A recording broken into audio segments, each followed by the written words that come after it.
ऐसे हो दोस्त, आशा करता हूँ बहुत अच्छे होंगे। जरा सोच विचार में मैं रवि राधे आपका स्वागत करता हूँ। आज बहुत ही अलग विषय पे बात होने वाली है और वो अलग इस तरह से अलग नहीं है कि सबसे अलग है।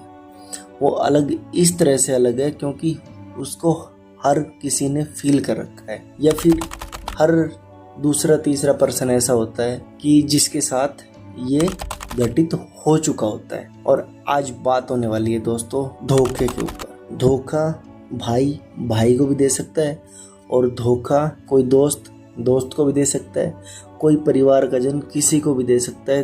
कोई भी किसी को भी किसी टाइम, नो लिमिट, कभी भी दे सकता है दोस्त। और धोखा ऐसी चीज है जिसे हर किसी ने फील किया होगा, कभी ना कभी, कहीं ना कहीं, और किसी न किसी वक्त पे जरूर किया होगा। तो दोस्तों देरी न करते हुए वीडियो को करते हैं स्टार्ट।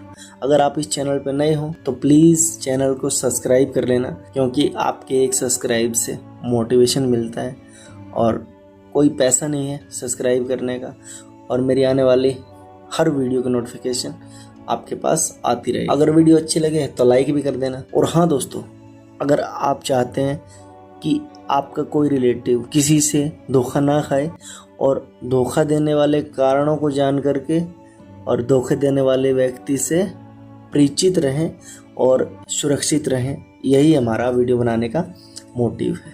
तो वीडियो को स्टार्ट करते हैं दोस्तों। कोई न कोई इंसान कभी न कभी किसी न किसी को धोखा देता है, और वो अपने पर्सनल कारण के तहत देता है।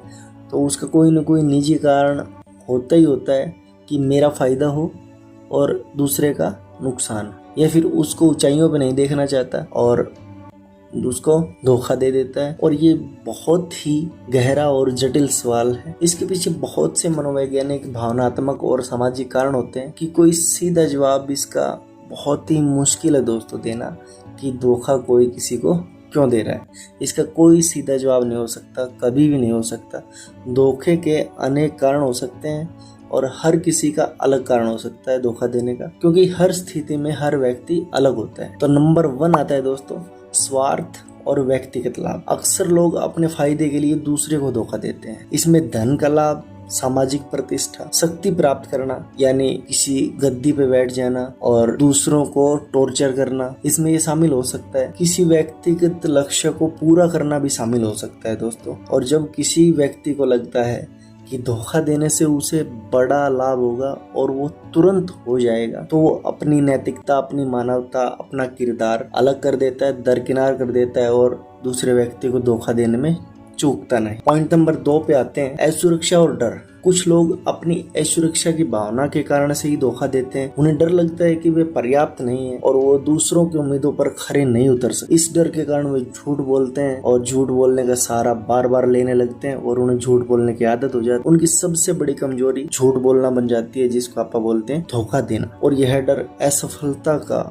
अस्वीकृति का या अपनी छवि खराब होने का सबसे बड़ा संकेत देता है। पॉइंट नंबर 3 है दोस्तों सत्ता और नियंत्रण की चाह। धोखा अक्सर दूसरों को नियंत्रण या शक्ति स्थापित करने का एक तरीका हो सकता है, जिसमें कि मेरे पास कोई शक्ति आ जाए और मैं दूसरों के ऊपर नियंत्रण स्थापित कर सकूं, कि मैं दूसरे को कंट्रोल कर सकूं। वही बात है इसमें कि मैं दूसरे को टॉर्चर कर सकूं। जब कोई व्यक्ति महसूस करता है कि उसके पास दूसरों पर पर्याप्त नियंत्रण या पर्याप्त कब्जा नहीं है, वो अपने दिल की चाह पूरी नहीं कर सकते, तो वह धोखे का इस्तेमाल करते हैं दोस्तों, और कोई ना कोई हेर फेर करते हैं और अपनी इच्छा के अनुसार चलाने के लिए उसको फोर्स करते हैं। तो इसमें चौथा पॉइंट आता है दोस्तों ईर्ष्या और प्रतिशोध। ईर्ष्या मतलब बदला लेने की भावना भी धोखे का कारण बन सकती है। यदि कोई व्यक्ति किसी से ईर्ष्या करता है या महसूस करता है कि किसी को चोट पहुंचानी है, तो वह उस व्यक्ति को धोखा देकर या उसकी प्रतिष्ठा खराब कर या उसकी इज्जत खराब कर बदला लेने की कोशिश करता है। तो ये है धोखा देने का चौथा कारण। ये भी बहुत ही दोस्तों, ये कारण सबसे पॉपुलर कारण है। ये जो चौथा पॉइंट है दोस्तों ईर्ष्या और प्रतिशोध, इसके ऊपर एक और वीडियो डिटेल में बन सकती है अगर आप कमेंट करोगे और इस वीडियो पे ज़्यादा नहीं 100 लाइक्स मिलेंगे तो ईर्ष्या और प्रतिशोध पे एक अलग से वीडियो बन सकती है, जो कि बहुत ही इम्पोर्टेंट कारण है धोखा देने का। तो नंबर 5 पर आते हैं दोस्तों, संचार की कमी या गलतफहमी। ये भी हो सकता है और 50-50 चांस रहता है कि आप किसी से बातचीत ना करें या किसी से आपका मेल जोल न हो पाए, और उस दौरान उस समय में गलतफहमियां बढ़ जाएं और वो कभी कभार जानबूझकर नहीं किया होता तो वो धोखे का रूप ले लेता है कि उसने मुझे बताया नहीं या उसने मुझसे पूछा नहीं, तो ये धोखे का रूप भी ले सकता है। कभी कभी धोखा जानबूझकर नहीं होता बल्कि संचार की कमी या गलतफहमियों के कारण भी हो सकता है। जब लोग खुलकर संवाद नहीं करते, अपनी भावनाओं जरूरतों को व्यक्त नहीं कर पाते, तो ऐसी परिस्थितियों में फंस जाते हैं।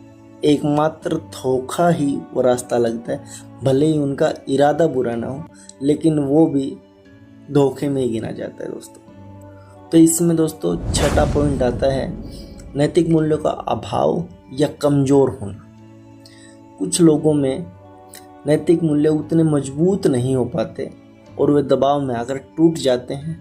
ऐसे व्यक्ति अक्सर अपने कार्यों के परिणाम के बारे में गहराई से नहीं सोचते या उन्हें दूसरों की भावनाओं की परवाह कम होती है, इसलिए वो धोखा देने में सक्षम हो जाते हैं दोस्तों। नंबर 7 आता है दोस्तों इसका, दबाव और परिस्थितियाँ। व्यक्तिगत या बाहरी दबाव भी लोगों को धोखा देने पर मजबूर कर सकता है, क्योंकि किसी के दिमाग पर आप इतना प्रेशर डालो कि वो सहन ही न कर पाए।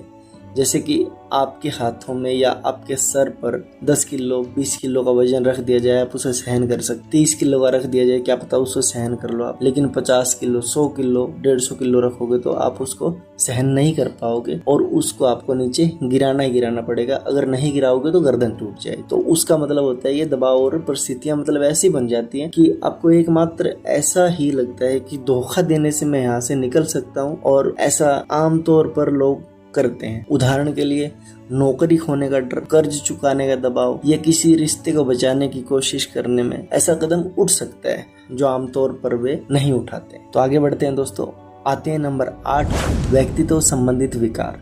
कुछ मामलों में व्यक्तित्व संबंधित विकार वाले लोगों को दूसरों को बिना किसी पछतावे के धोखा देने की प्रवृत्ति रखते हैं। कुछ मामलों में व्यक्तित्व संबंधित विकार जैसे कि एंटी सोशल पर्सनैलिटी डिसऑर्डर एक बीमारी होती है दोस्तों दिमागी तौर पर। इस बीमारी वाले लोग दूसरों को बिना किसी पछतावे के धोखा देने की प्रवृत्ति रखते हैं और वो सामने वाले बंदे को धोखा भी दे देते हैं और उन्हें कोई पछतावा भी नहीं होता। ऐसे व्यक्तियों में अक्सर सहानुभूति की कमी होती है, जो किसी के मतलब पास जाकर बैठें, बोलें, उनसे बातचीत करें तो मतलब उनका ये स्वभाव कुछ हद तक कम हो सकता है या बिल्कुल खत्म भी हो सकता है। और इन सभी कारणों को देखते हुए यह कहना ठीक रहेगा, इंसान का धोखा देना एक मानवीय जटिलता है। मतलब सबसे मुश्किल है यह किसी एक कारण से नहीं होता बल्कि कई कारणों के आपस में जुड़ने से होता। यह समझना महत्वपूर्ण है कि धोखे के पीछे अक्सर